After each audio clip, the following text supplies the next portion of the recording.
At the end of the summer of 1941, Heinrich Himmler discovered that there were photographs as mementos of the terrible massacres taking place and issued strict orders prohibiting them outright. The film we are about to see is one of the few remaining records of the most vile acts of Nazism. Esta grabación creo que dura menos de 2 minutos. La hizo un oficial alemán que asistió a esta masacre en la costa, en Latvia. The brutality of Hitler and his army was never a secret during World War II. However, there were squads that carried out operations from the shadows. But what kind of crimes could be so atrocious that the Führer demanded discretion? These mobile groups were known as the Einsatzgruppen, and they were the deadliest weapon during Operation Barbarossa, which aimed to destroy the Soviet Union. In this new military history video, we will delve into the most brutal massacres, with thousands and thousands of people suffering until the last moment of their lives, and the darkest side of the exterminations that marked the beginning of the end for the Third Reich. Who were these mobile killing units? How did their leaders meet their end? All this and much more in this new review of the cruelest conflict of the last century. Le 22 juin 1941, Hitler a déclenché l'opération Barbarossa, brisant le pacte germano-soviétique signé à Berlin en 1939. L'invasion de l'URSS devra à terme, pour les besoins du Lebensraum, vider l'Europe de l'Est des Juifs et des communistes, afin de nettoyer l'espace vital d'un grand Reich destiné à demeurer 1000 ans. Thus began Adolf Hitler's greatest mistake. The Führer knew that defeating the Soviet Union meant winning a significant part of the war, and he decided to take that risk by carrying out the largest military invasion in history. The Axis forces launched 3 million men, divided into 3 groups that advanced towards the cities of Leningrad, Kiev, and Moscow, their main objectives. The Soviet troops were taken by surprise and suffered terrible casualties in the initial battles. However, after the initial impact, a true battle of titans ensued that would later be considered the major turning point of the conflict, leading to the Germans' failure. Nonetheless, our intention is not to jump ahead to what would happen later, but to understand the horrors that unfolded from Operation Barbarossa, which have their origins in the days leading up to the mission. Since Poland fell to the Nazi onslaught, all of Western Europe had crumbled at Hitler's feet, and the horizon smelled of crushing victory.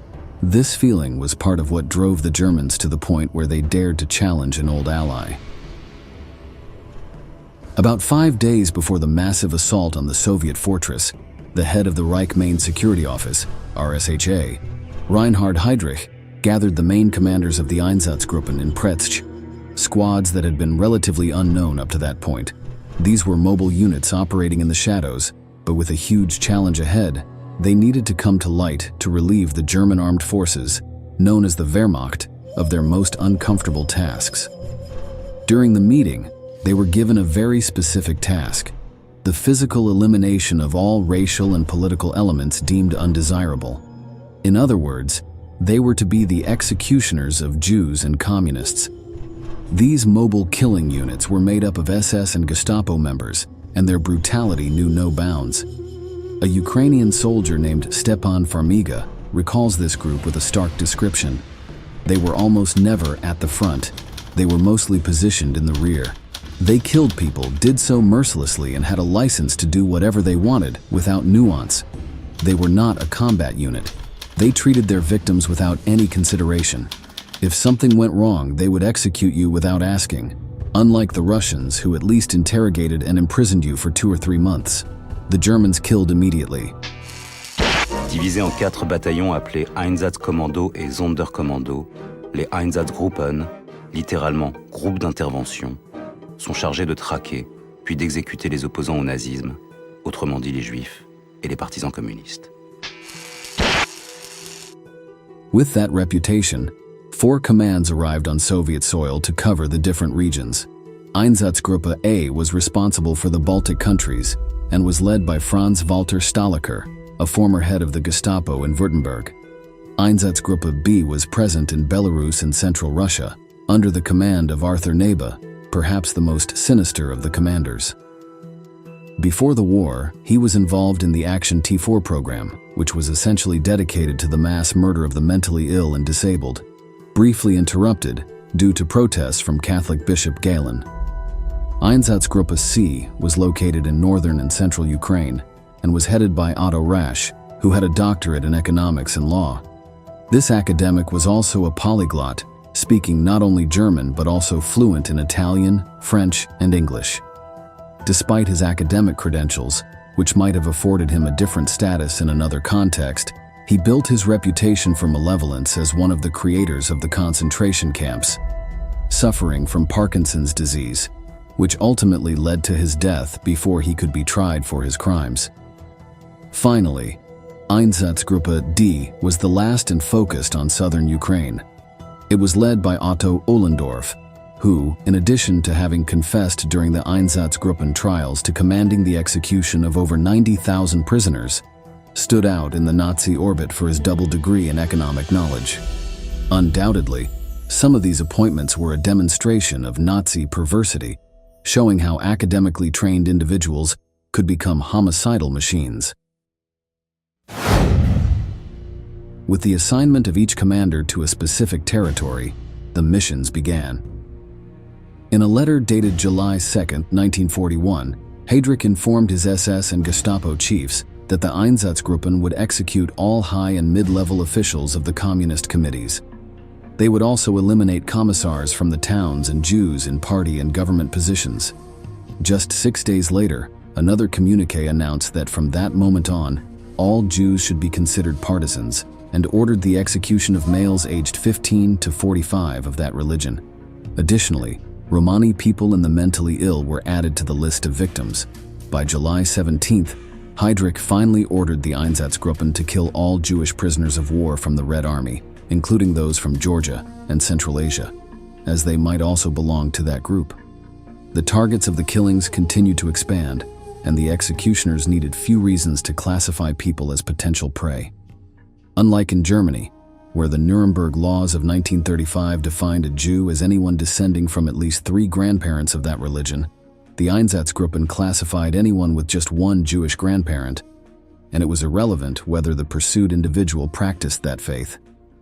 Finally, as July 1941 drew to a close, the last orders came, this time from the highest SS official, Heinrich Himmler, who visited the troops in Soviet territory and requested to participate in a mass execution.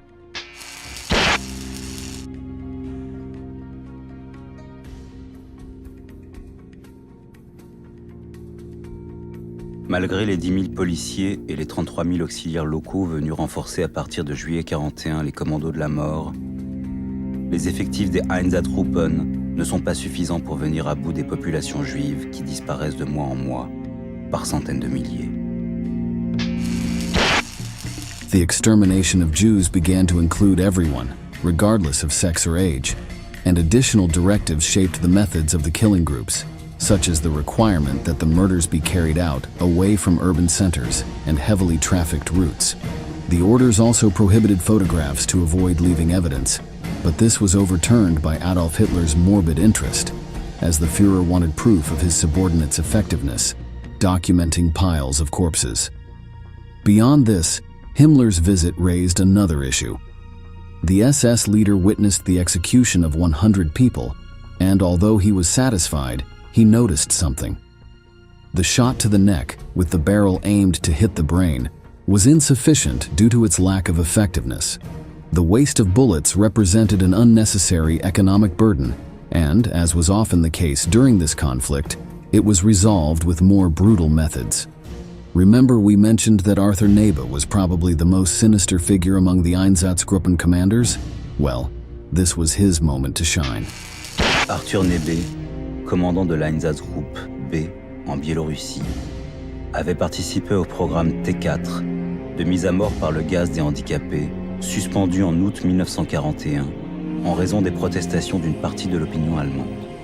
70 000 handicapés et malades mentaux furent néanmoins gazés. À Konin, les essais de fosse à gaz qui avaient fait bouillir vivantes les victimes pendant 2 heures, sous les yeux effarés de leurs bourreaux, ne s'étaient pas révélés satisfaisants. On mit au point un autre système, plus hermétique et plus discret de gazage dans des camions conçus à cet effet. Faced with the failure of other methods, they decided to change their approach and adapted the structure of a truck to create a compartment where victims could be confined and asphyxiated with carbon monoxide. This was the cruel precursor to what would later happen in Auschwitz with gas chambers. Within a few months, each Einsatzgruppen leader was provided with one of these modified vehicles for evil, and the ruthless Neba used the apparatus immediately in the Minsk region. However, this is just the tip of the iceberg when it comes to discussing the brutality of these mobile killing units. It is true that by December 1942, a formidable counteroffensive by the Red Army had managed to save Moscow from the enemy with a significant victory in the Battle of Stalingrad. Nevertheless, before that time, the territory occupied by the Germans was a slaughterhouse, filled with massacres organized by the most feared groups. At this point, it should be noted that the Einsatzgruppen were definitely the executioners, the brutal enforcers of Hitler's most sinister orders, but as you might imagine, they did not act alone. Various Nazi forces did much of the work conquering territories, and often they were assisted by local organizations that were opposed to the Soviet Union and sought independence. One case that illustrates this in the cruelest manner was the massacre that occurred on the outskirts of Kiev, the current capital of Ukraine, and is sadly remembered as the infamous Babi Yar massacre. Les nazis découvrent dans les prisons des villes conquises les dépouilles des élites nationalistes, exécutées par le NKVD soviétique avant de prendre la fuite. Le NKVD, le redoutable service de renseignement de la Vrenti Beria, haï et redouté en Ukraine, avait orchestré entre 1922 et 1933 une famine qui causa la mort de 5 millions de personnes. Les mouvements nationalistes locaux, à qui les nazis ont fait miroiter une possible indépendance en gage de leur collaboration, ont soif de revanche. Due to this, the Wehrmacht received assistance from local groups to advance to the capture of Kiev. This alliance set the stage, and soon the Einsatzgruppen would take advantage by carrying out their largest massacre. The horrific event began on September 29, 1941. Ironically, it was Yom Kippur, the holiest day of the year for Jews. Everyone was summoned to report to the intersection of two streets, and it was warned that anyone who disobeyed would be shot.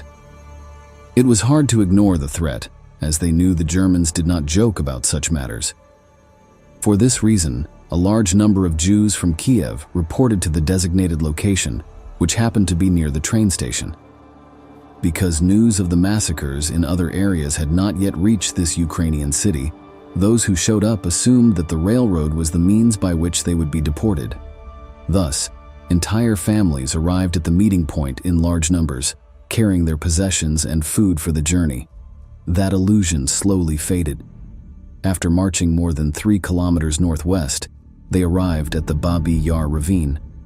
The enormous group saw a barbed wire barrier and numerous Ukrainian police and German troops. 30 or 40 people were asked to leave their belongings behind and were escorted through a narrow passage lined with soldiers carrying large sticks. Anyone who tried to escape was beaten. Soon, the Jews reached an open area where they were forced to undress and then led to the ravine. That was the exact moment they understood. Something terrible was about to happen. These people were made to lie in rows on top of the bodies of other victims, and members of the execution squads began shooting them in the back of the head. The killings continued in the same manner for 2 days, and more than 33,000 deaths were reported. After the massacre, sand was pushed and spread over the corpses, and the sides of the ravine were dynamited to collapse more material, completely burying them. Thus, the Einsatzgruppen carried out their worst crime, with not a shred of remorse for the enormous number of victims who spent their last moments paralyzed by terror at such brutality. Even so, the fact that what happened at Babi Yar was the largest massacre does not mean it was the only one where thousands of Jews suffered at the hands of these ruthless Nazi groups. Just a few weeks earlier, another Ukrainian city had witnessed a massive slaughter. À Kamenets-Podolsk, 5 cratères d'obus vont servir dans les derniers jours du mois d'août 1941, de fausses communes aux Juifs de la ville et de nombreux autres expulsés de Hongrie. En tout, 23 600 hommes, femmes et enfants, tués en 3 jours par la SS, la police et leurs supplétifs ukrainiens. That was not all.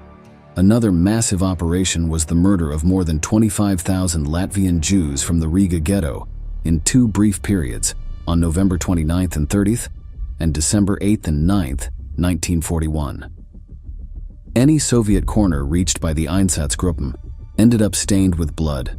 Their mere presence was terrifying to the locals who had become accustomed to seeing lifeless faces after being asphyxiated, but they were left traumatized by the much more brutal images of the inhuman trenches filled with corpses.